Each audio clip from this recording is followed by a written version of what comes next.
Hello YouTube fans, here again. And because of the sad death of Tina Turner and so on, I had a protest. And someone said, well, I remember you mentioned GoldenEye when you talk about Tina Turner. Could you do a review on GoldenEye? So I figured, why not? Why not? Because it's a really interesting one. I remember reviewing the James Bond movies for the days of Sean Connery, Roger Moore, George Lazenby, even though he only ever did one, and the unestimated Timothy Dalton.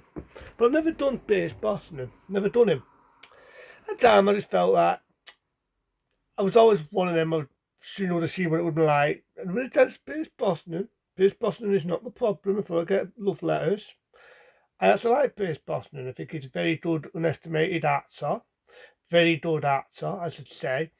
And when he did James Bond, he brought it into a different element. He wasn't down about like Sean Connery. He wasn't down about like another Roger Moore. He made Bond his own. Made it his own and he brought it into the 90s.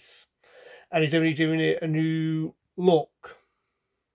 So there's nothing says Pierce Brosnan, but there's a bit of me that wondered what it would have been like if Timothy Dalton would have stayed as Bond.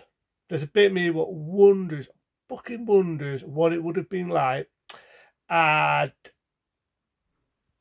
Timothy Dalton did this one. I do know that in 1991, Timothy Dalton was going to do another Bond film, and Timothy Dalton was signed to do 7 Bond films. But we all know at the time there was a lot of history that MTM and United Artists were adding about the copyright, and they fucked around that long that the time they got to do a new Bond movie, Timothy Dalton was too past it anyway. He felt he was going too old, and he just felt there was no point being Bond now. So he just said to go bye bye and got it a fucking day. And it's a shame because I'd loved to see what it would have been like had Timothy Dalton stayed on as Bond. We all know he did 2 Bond movies. So I decided to go with Pierce Brosnan. Now I do know Pierce Brosnan originally was going to be in The Living Daylights. He even had auditioning, there was real photos, believe it or not, of Pierce Brosnan, and it really looked good. It looked good.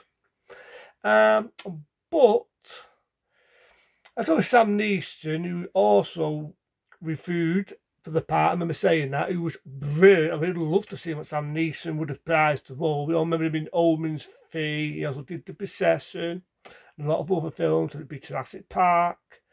But sad to say, Albert R. Bottler, who's you all know was a well-known producer, didn't like him. I don't know fucking why. Just did not like fucking my friend. You know what I mean? Just didn't like him. So that never was to be. So they were always going to go to Pierce Brosnan, but we all know at the time he was doing the series Repton Steel. And Repton Steel, we knew the contact. He was signed up to do Repton Steel, so he couldn't get out of it. And it's kind of sad, really, because Repton Steel, not long after, went off air anyway. The ABC, the was his network ever going, fucking went bye bye to the series anyway. So it's kind of sad in one way. Pierce Brosnan never had the looks of playing Bond. But in 1995, he got that looks of playing Bond.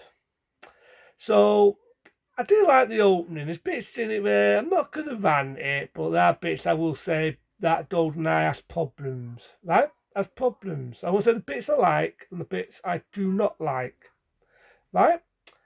I like the bit where you know the famous Bow logo, and you've got the Bond walking the torch and he shoots. You got the blood coming down. I do actually like the look of this one, the 90s look.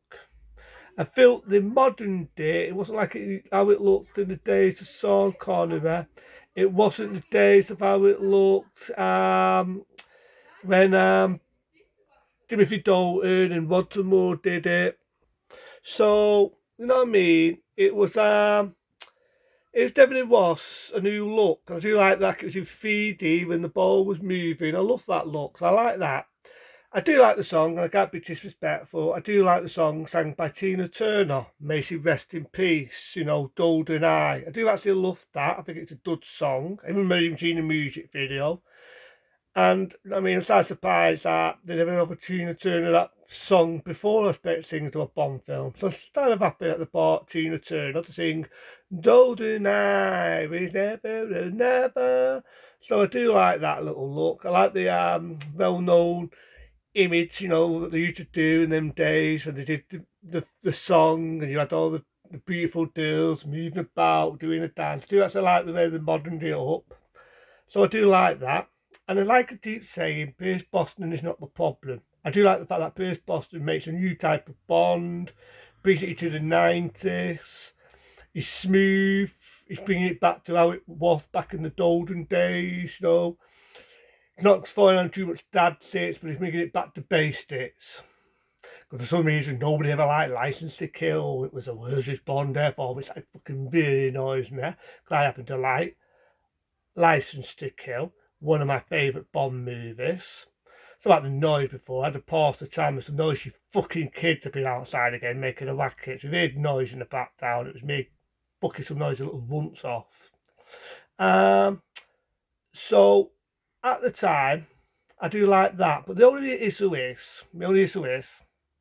this feels like a remake of The Living Daylights. It does. You've got to do who works with the bad people, so it knows it's working for the bad people. It gets double tossed, just like in The Living Daylights. Bond goes to a mission. In Pies to Pies, it's all to do with Russia. In all fairness, the Russians, as we all know, the Soviet Union, the DCB ended in the days when the Berlin Wall got knocked down. And I think at the time, what's the most latest Bond movies? It was all to do with the DCB, the Soviet Union, and to be honest, I was never a lover of The Living Daylights. Shoot me. Timothy Dalton played it really good, but I just felt that it was too much JGB, too much espionage, it was too predictable. That's why when License to Kill come out, they decided to bring it back to basics where it was Bond going on a vendetta because what happens to his friend and the death of his friend's wife. And I like that. It was a new norm. So to go back to the JCB, which to me was no longer anyway. The war ended, even though the Americans don't like the Russians. All that ended. The Berlin Wall got knocked down. The Soviet Union went bye-bye. So did we need any of this? But I do like the bit he's going on a mission. You've got Sean Beam. And I think Sean Beam's sort of like based like a darker version of Bond in many ways, but with a star. So what happens is he's working with Bond, right? He's working for Bond and he gets set up and he says, shoot on Bond for England. And he gets shot in the face. But then you find out halfway through the film he's not dead. He's actually working on the dark side, in other words. He's working for the villains now. He's a bad guy. So I don't like that little talks. It's like I say, the only bits I don't like is do we need the Soviet Union? There's bits where I feel it drags. There's bits where I feel the action's a little bit poor. I do admit the good bit where he's on the motorbike, he fires off, for the opening. I do love that opening. I do love the bit where he defends himself. He says, hello, and punches the die out. I do like that. Now, there's a good bit where, like I say, the woman gets double tossed and all the people get killed, she gets out of dodge. I do like that. And you got one guy who goes, I'm invincible. Now he's a problem. He's a fucking problem because I find him the most irritating, annoying fuck in the film. He's so fucking annoying, it's unbelievable. He really is unbelievable. But like I say, I don't mind what it is. I do like Sean Beam. He's playing a really good villain in it. And you know what I mean? I do like, for the decade, it's too much espionage. But I do remember there being one guy in it who, funny enough, played the villain in The Living Daylight. She sort of like plays a character in this. I think it was in this, and I think it was in the one after this, being Tomorrow Never Dies. Sad to say, it was never in the other ones. And I thought it was the same. I would love to see him appear in the other ones as a character. But I do like the fact they bring back two.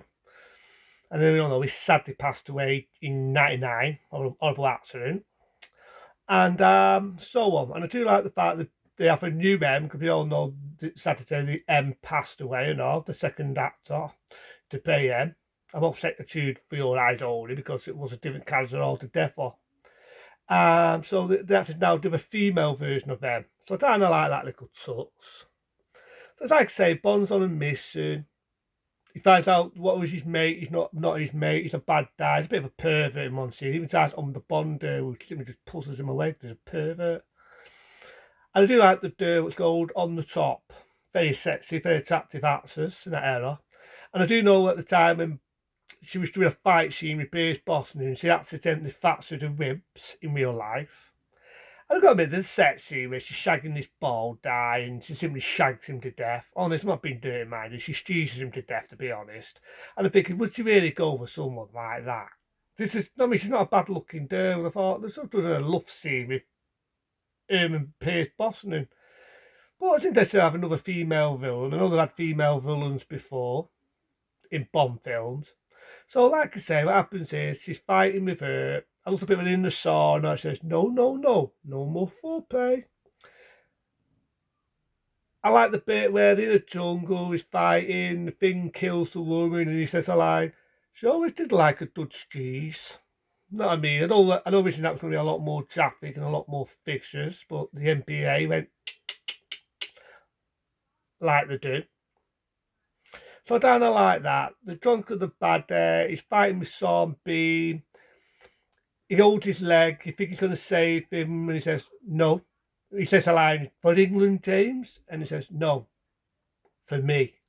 Lets him fall to his doom. Thing blows up, that annoying fucker says, I'm invincible. Gets killed. This is the most stupidest death I've ever seen. He gets frozen to death. He gets the Bond not like typical anyway, snogs the Bond some soldiers come in, they sort of snog, and you get another song. I think it was sang by Peter Gabriel. Not as good as not as good as the Tina Turner one, but not bad. And that's GoldenEye. It come out in 1995. Not a bad one. And I do think Pierce Brosnan, like I keep saying, really does a good performance. It just felt like, did it have to be fucking Predator? Did it have to be the DTB all over the fucking again? The Soviet Union and all that. There are some good action scenes in it. I mean, I like the bit where he's typing a tank, and that's it. I love the opening with him on the motorbike. I love the bit where they're stuck in a fucking air the top and he manages to get out of Dodge. So there are some good action scenes, but it's not my favourite. I say it again, it's not my favourite. If it comes to my favourite, it'd have to be For Your Eyes Owner. It'd have to be License to Kill. It'd have to be Live and Let Die. It would be Thunderball. You Only Live Twice. I would have to pick them over GoldenEye, but I don't hate GoldenEye. I like the fact that Tina Turner really sings a good song, being GoldenEye. But, and like I say, Pierce Brosnan is not the problem. Really does a good performance. There are bits of me what would love to have seen what it would have been like. And Timothy Dalton, would have been in the Bond film, but it was never to be. But nevertheless, it's not a bad film, but it's not one of my favourites. But I don't hate it. I don't. Other than that, though, be smart, be safe. I'll do some more movies later. See you later.